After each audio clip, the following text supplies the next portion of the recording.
Hello, welcome to the Horti-Culturalists. I am Matthew Lucas. And I'm Stephen Ryan, and we post every week, so why not press the subscribe button and the alert button so that you can keep up with our adventures. Indeed, and if you have a burning horticultural question for Stephen Ryan, put it in the comments below with where you're from and he will try and answer it in 60 seconds. And that will show up on our Monday shorts. It will indeed. Now I'm not feeling tropical, Stephen, but I'm feeling somewhere perhaps alien. Yes. Where are we? Mediterranean. Yes. Palm trees, bamboo, yes. We're going to Spain. Why were you in Spain, Stephen? Well, I was leading a tour of gardens and cultural sites of southern Spain. I wasn't invited. Oh, you could have paid and come. So yes, I was over there in May, so they're spring, and we looked at gardens from Seville right down through Cordoba and up to Madrid over 21 days. Oh, sounds like bliss. It was. But today we're just going to focus on a few elements of that Spanish trip. So what are they? All right, well, we're going to have a look at some courtyard gardens in Cordoba, because courtyards are a very classical sort of Islamic / Spanish way of gardening.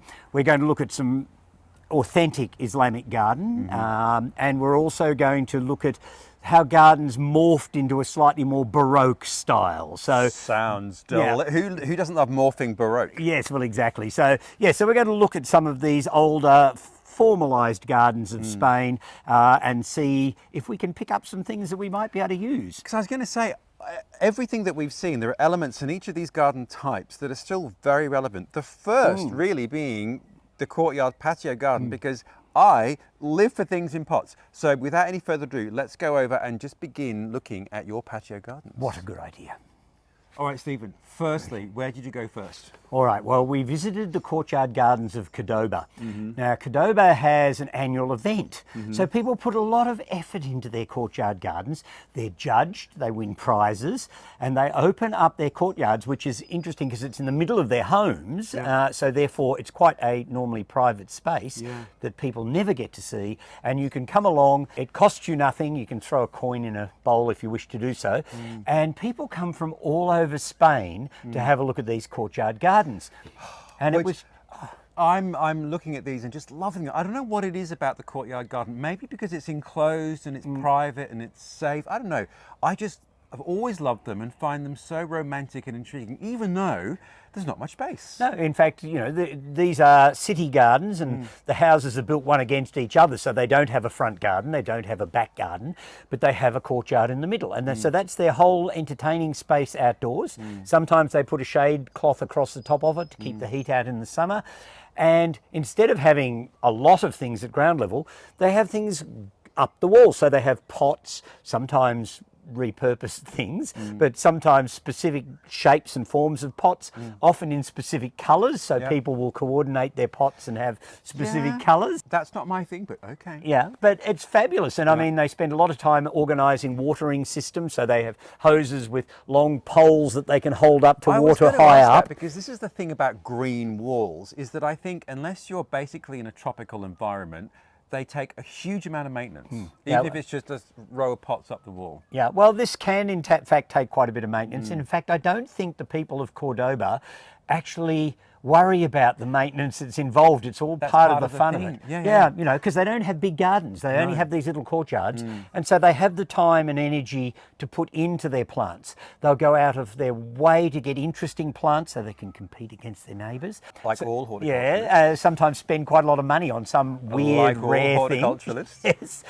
They put every sort of effort they possibly can in. And if you are ever in Cordoba at the right time of the year, join the queue with all of the Spanish people, because it's not something that a lot of tourists do, because in fact it's sort of spontaneous. You can't sort of book to go and have a look at things. You've just got to join queues, walk in, have a look at what people are doing in their courtyard garden, see who's won prizes on the outside walls of, you know, big courtyards, small courtyards, new courtyards, old courtyards, and just enjoy the ambience of the whole event. It's just great fun. Absolutely beautiful. And I guess too, there is courtyard gardening all around the world. So in North Africa, in the Middle East, in Japan, in China. I mean, there's versions of an enclosed courtyard garden all over the world. So it's interesting to see how people tackle it and the things they use in different ways. I have to say, it has never translated into Australia. You rarely see proper courtyard gardens in Australia, and it would be ideal for our climate. I think, though, now, as house sizes are shrinking in inner city urban Australia, that there are more courtyards or contained spaces. So people are being forced to use those types of spaces. One of the things in the footage we're looking at now, though, is that plumbago, the wall of plumbago. I've never seen plumbago grown like that. Yeah, look, whoever grew that plumbago and managed and looked after it did it with aplomb. The plant has been beautifully trained out against the wall, so it's a wonderful example of really good espalier work because the plant itself is virtually the same depth on the wall all the way along, so there's no sort of unstuffed mattressy things falling off the wall, and it's just a sheet of pale blue, and it is just exquisite. Because it can be a bit scabby if it's just left to do its own thing and not that tall. Yeah. So interesting to see. And I guess the other thing is the types of plants people were growing. And in some of the footage, there are sort of sub-shrubs and there are trees, which is going to be my issue because, Stephen, I have to create a courtyard garden in our new house. And I've asked you this question, what trees, well, should you and could you use? Yeah, well, of course, the smaller the courtyard, the more restricted you're going to be. But in some of the larger courtyards, one of the classic examples were some of the palms they were using, because palms have a small fibrous root system, so they're not likely to cause any issues with infrastructure, etc., etc. So palms were used a lot. In some of the slightly larger courtyards, they used things like pencil pines and things like that worked quite well. And of course, citrus trees were very popular in some of the larger courtyards as well. And of course, with those, you get the perfumed flowers, you get the productive fruit.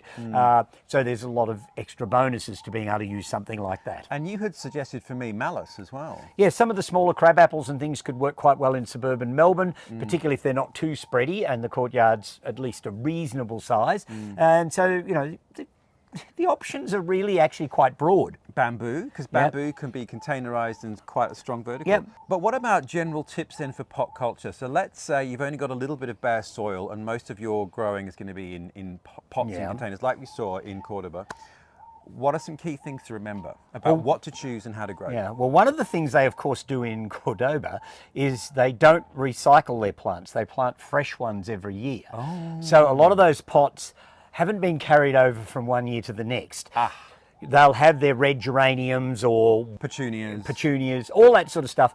So they'll be planted fresh each year so that you don't have to try and extend the lifespan of the plants if you're not that worried about it and you want to have fresh things. And it means you can actually change the whole look each year too. Yeah, that's a little bit fast fashion-y for me, Stephen. Yeah, but anyway. but it is a way of dealing with it. And most of the courtyards in Cordoba, in fact, do that. There were a number of plants I saw in those pots that were actually subtropical that wouldn't have lived there through the winter anyway. So they were bought as well-grown plants, potted up in the pots on the walls, flowered their little heads off, and then they'd be discarded and replanted the next year. So in this context, it's very much seasonal pot growing. Right. Yeah. So, you know, I mean, when it's a bit miserable in the winter, you're probably not out in the courtyard enjoying the weather so much. So it's all about enjoying the space during the warmer months of the year and getting value out of it then. All right. Well, now I think we're going to move on to a different sort of garden. Well, yes. Grander.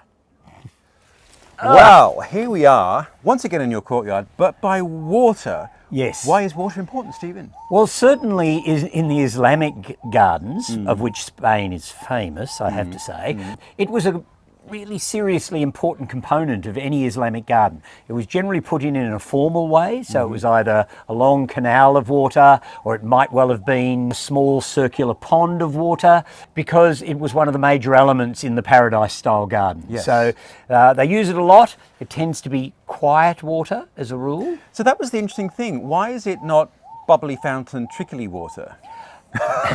That's a technical term. Yeah, exactly. I'm not quite sure what the reasoning behind it was, but in some of our footage you'll see these jets of water coming up in one of the Alhambra canal gardens, and they were all a much later introduction. So they weren't part of the original idea. I think they liked the calm and the peacefulness and the stillness. And, so that was why the quiet water. And I guess the other thing that strikes me about these early gardens, so I guess to contextualize for people perhaps who might not know much about Spanish history, quite a large proportion of modern Spain was Islamic for about 500-700 years. Yes, a long time. A long time. So there was obviously, and it was a very cosmopolitan and sophisticated culture, and gardens were very important. Oh, yes. And that tradition, there's still echoes of that today in Spanish gardens. Yeah, and in fact, the formal Islamic style of garden marched out of Spain. I mean, the Islamic influences disappeared slowly over the years, but the actual style of gardening moved on and ended up being part of all sorts of other gardening styles in a way. So if we look at these shots of the Alhambra, which is the most beautiful garden and quite early, the things that strike me are the symmetry. Yes, everything is in formal shapes and forms. Yes. Water, which we've just Lots alluded of, to. yes. And not a huge amount of colour. No, it's more about greenery, because in lots of Islamic countries, of course, they're desert or semi-desert. So to have a garden that had greenery was seen as paradise. And so flowers were of less importance. Having said that, though, if it was something that did flower, it didn't need to be showy necessarily, but if it was scented, that was another thing that was quite important. Of course. Jasmines, citrus trees, roses, things that had a perfume that would evoke all sorts of thoughts in people's minds when they're walking around the garden. So it would engage with the senses. So yes, flowers were part of it, but it was more about structural green plants. So things that were always green, so that even in hot weather, you could sit under a lemon tree or an orange tree and enjoy the coolness and enjoy the perfume and have the greenery around you, whereas the desert might be hot and dry and awful. So it was your own interior paradise. And I think the other thing that really struck me, looking at that long canal with the jets, which you point out a bit later, is the echoing of the idea of the paradise garden in rugs. So you'll see that garden design, the symmetrical cross and the suggestion of colour and tree forms in rugs. Yes, exactly. I mean, it was used in lots of different forms. And of course, in Islamic culture, they didn't depict people and animals and things. It was always about geometric representations thereof. So you don't see pictures of people and animals and things all over the walls. You see geometric patterns all over the walls, but they were alluding to things within people's lives. Yes, and what we may now have taken from that era and period of gardening is perhaps that water, the calm, the monochromatic green. So particularly in small inner city gardens, people tend to go with green texture and form rather than colour. Yeah, well, colour can be very ephemeral anyway, and in a small space, if you're reliant on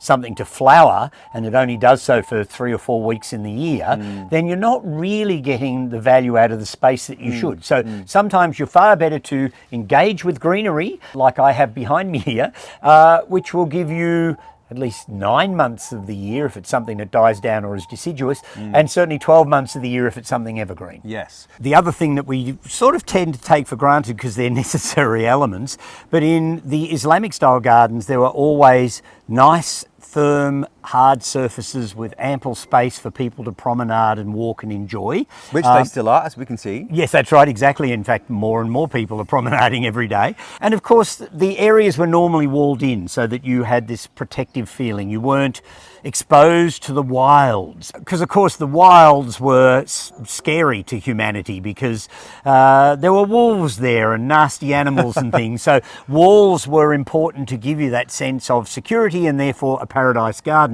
And the walls were often used as decorative elements as well. So they'd often put mosaics up, they'd use them to grow plants against. So they became an integral part of the garden. So the horizontal surfaces and the vertical surfaces all become a really important part of the garden as a whole.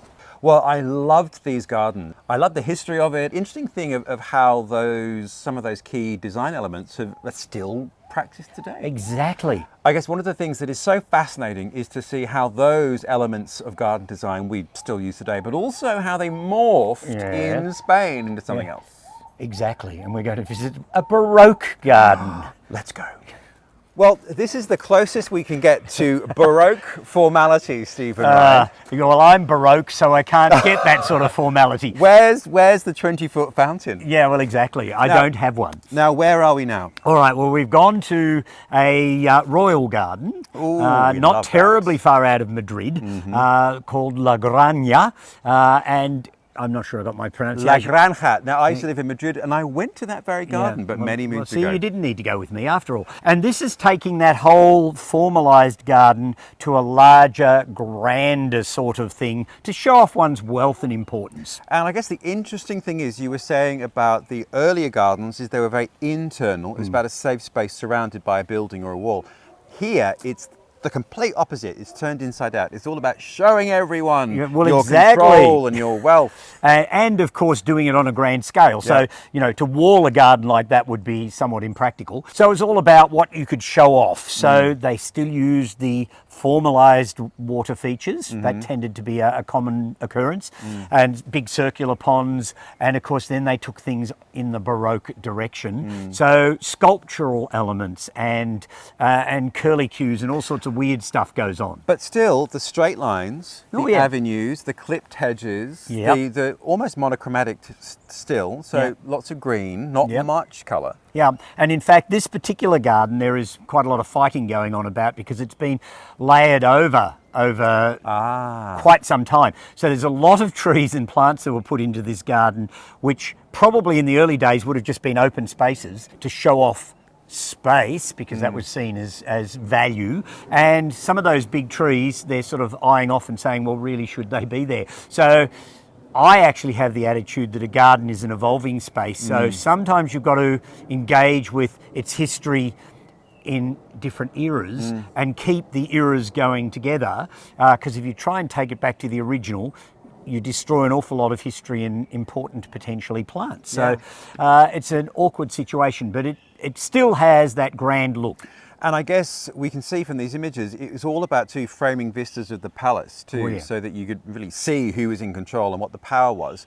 But I guess the funny thing is, in your imagery, there's no water. When I was there in winter actually, and the fountains weren't on. And you can see it's a little bit like Versailles or those grand gardens in Rome or Italy, those big Renaissance gardens. Acres of water, which in a country which doesn't have a huge amount of water, particularly in Madrid, took a huge amount of engineering and therefore wealth to get the water there. Same with Versailles. And it takes a lot of money to keep it there as well. And now, ironically, of course, no one can kind of afford it, or perhaps thinks they should be doing it. Yeah, well, maybe not, because certainly in a lot of these big gardens, when you visit, it's a rare occurrence to see all the fountains flowing and the ponds full and all that sort of thing, which would be a lovely thing to see. But it's sort of a bit impractical in some of those places. And I guess funnily enough, then in sort of the 17th and 18th century, it would have had the same sort of resonance as, oh, what a decadent waste of water. How did this happen? All this money. I mean, we have the same response now. Yeah, well, exactly. But then they didn't care. Blowing litres and litres of water into the air. Yeah, so it's sort of a bit unfortunate we can't see these things as they would have been in their heyday. But you can certainly appreciate the enormous amount of effort, time, money, and the importance of these gardens in their era. So they're, museum pieces of gardens, and they're still fabulous places to visit. Yes, and I guess echoes of this design, well, obviously Renaissance Italy was sort of the hotbed of this sort of garden. Spain, Portugal, France, obviously, and Britain too. Oh yes, Britain had its eras, although the formal garden in Britain did tend to disappear with Capability Brown. It didn't last long. Yeah, well, it's actually really interesting because Capability Brown is seen as a vandal. Well, by the French, he's seen as a vandal. Yes. By the English, he's put on a pedestal as having created the sort of naturalistic style of gardening. But of course, he wiped away all the French parterre-style gardens and formal gardens of England, and there's almost none of them left. And so the French saw him as an absolute vandal. So there you go. Depends on where you come from. So tell everyone how this trip was organised and why you're involved and how they can come along with you. I work for a company part-time called Australians Studying Abroad that takes tours to all sorts of interesting parts of the world, and not always gardening tours. I mean, I only lead gardening tours, but they do all sorts of tours with other tour leaders. But I take tours to mainly Europe, but we also do some Australian tours, some New Zealand tours, and Madagascar. yeah, Madagascar is somewhere I've been The to for Canary tours. Islands, Madeira. I mean, who's counting? Yeah, But- well, anyhow, if people are interested in joining in, you do not have to be an Australian and you do not have to feel like you're going to be studying. But what happens is you go on a tour with me and I will give you the information. Whether you take it in, that's up to you. And we have lots of fun. We eat in lots of fabulous restaurants. We visit all sorts of cultural sites as well as gardens. I go away on a tour at least once a year to some fabulous place around the world. So look at the ASA Tour website and you can find me in there, and you can see that next year I'm doing Madeira and the Azores. Oh my goodness, the Azores. I would love to go, but alas, not invited, and Yeah. I'm not paying to No, go. all Anyway. right. Well, there you go. I'm sorry. I'll bring you back some footage and we can put it together as great. another video. Thank you. That'll be nice. Well, this has been wonderful. I do love Spanish gardens, so it's wonderful to see the footage that you took. And I think there are more, so we'll do other videos in this similar vein Yes. as the year progresses. Yes, what a good idea. Because I love to show people where I've been. And they are gorgeous. Well, if you want to know what we're going to do next week, and it won't be visiting one of these European gardens, No. you'll have to hit subscribe because we post every Friday. Yes, and don't forget our shorts. So if you've got a burning question you want me to answer, put it in the comments below. Tell me where you're from so that I've got context, and I will try and answer your question in 60 seconds. So from Stephen's Baroque classical garden, we look forward to seeing you next week. Yes, broke, not Baroque. Bye all.